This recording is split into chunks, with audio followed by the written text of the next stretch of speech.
Orphée et Pierre. Orphée avait reçu des Homères les deux merveilleux de la musique. Alors, Dieu avait fait un cadeau, un cello. Depuis, il jouait de l'instrument, au gré de ses envies ou de sa mélancolie, pour tous les grands plaisirs des êtres qui l'écoutent. Les poètes n'avaient aucun ennemi, pas même la bête féroce. Charmée, elle finit toujours par s'étreindre à ses pieds.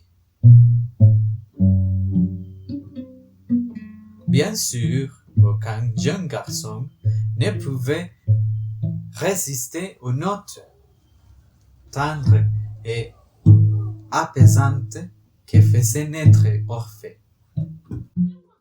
Mais aucun ne trouvait grâce à ses yeux. Jusqu'au jour où Orphée rencontra le beau Pierre.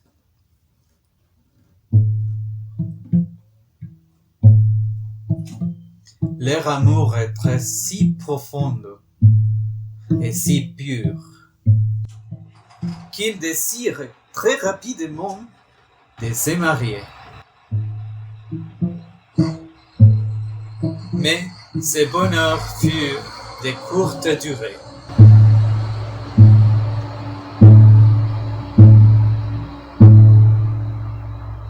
Le mariage fut une fête pour tous les invités.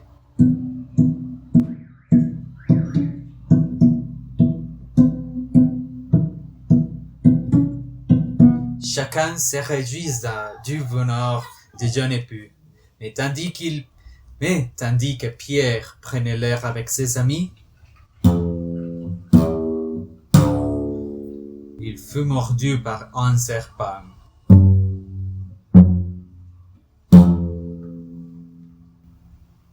Et dans tous les jardins résonnèrent les cris des jeunes garçons épouvantés.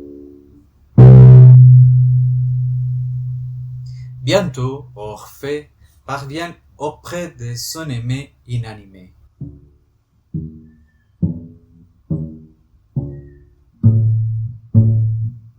Le visage du jeune homme était transformé. Il ne pouvait laisser échapper ni larmes ni cris, tant sa douleur est très grande. Comment perdre ce n'est plus le même jour de son noces?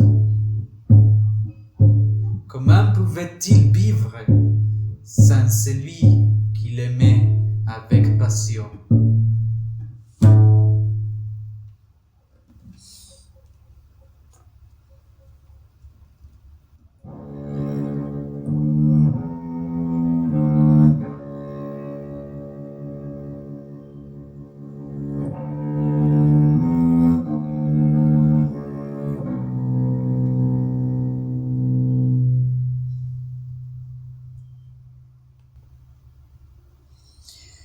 Cette idée, très forte et très profonde dans Orphée, ne disparaîtra pas.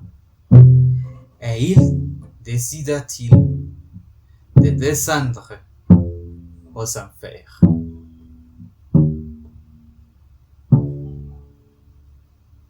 Les royaumes de mort pour en ramener son bien-aimé.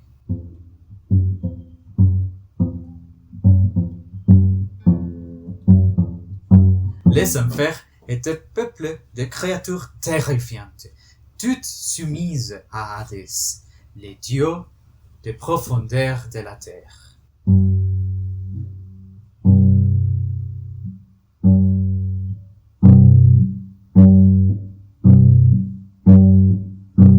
Celui qui règne sur les morts, interdisant à quiconque ayant pénétré dans son royaume d'en ressortir vivant.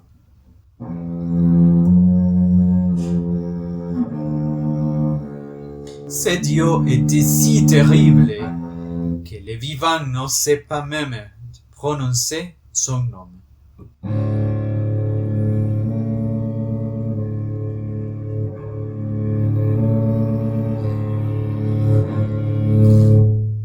L'entrée de son royaume était gardée par Cerbère. Certains disent qu'il avait 3 têtes, d'autres 50, et d'autres encore plus de 100. Ces chiens effroyables étaient enchaînés devant la porte des enfers, pour terrifier les âmes qui cherchaient à s'y introduire. Mais Orphée n'eut aucun mal à induire le monstre. Une simple mélodie suffit à l'endormir, et il peut passer la porte sans souci.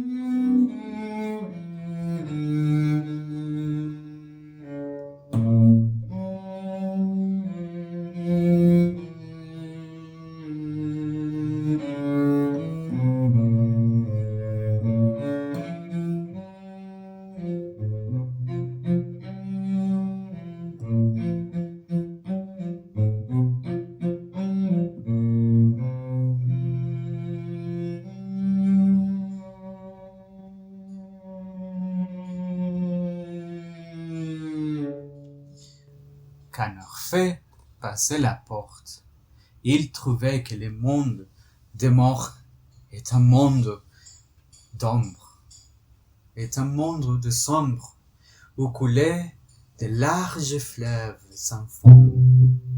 Un monde où les menaçants narines semaient la discordie,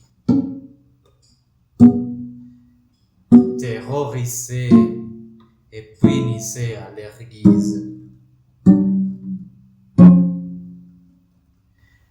Mais Orphée ne fut jamais inquiété. Il progressait, protégé par son chelo, et bientôt vit apparaître le palais d'Hadès et de son épouse Perséphone. Il entra son père et se présenta devant les dieux.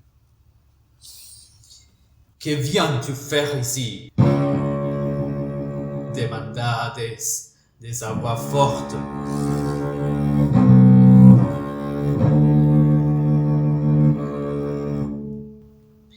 Alors, pour toute réponse, Orphée entonna un chant incroyablement triste.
Toutes les notes de son cello emplissaient toutes les salles du palais.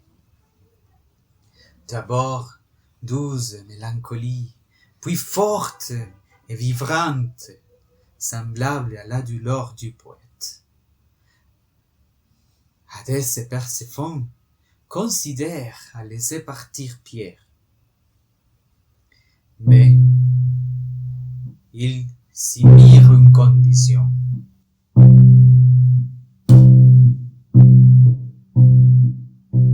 Tant qu'il serait dans les royaumes de mort, Orphée ne chercherait pas à voir celui qu'il était venu quérir.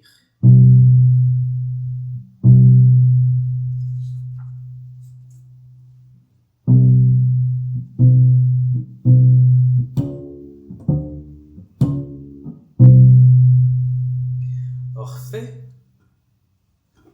acquiesça avec joie et se mit en marche, suivi de son jeune époux.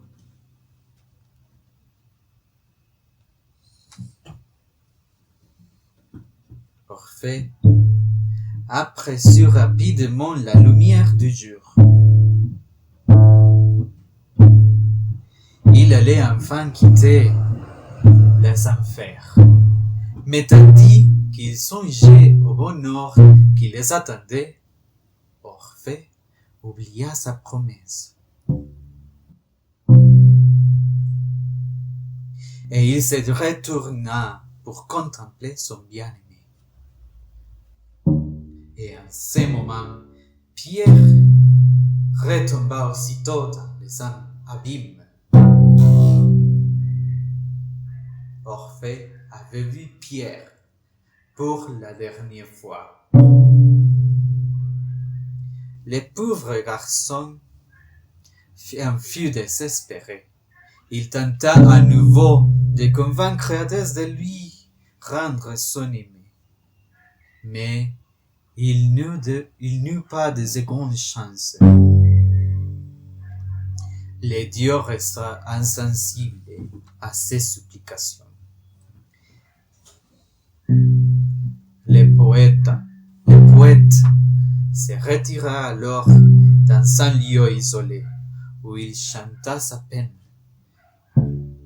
Et nul jeune garçon ne put jamais le consoler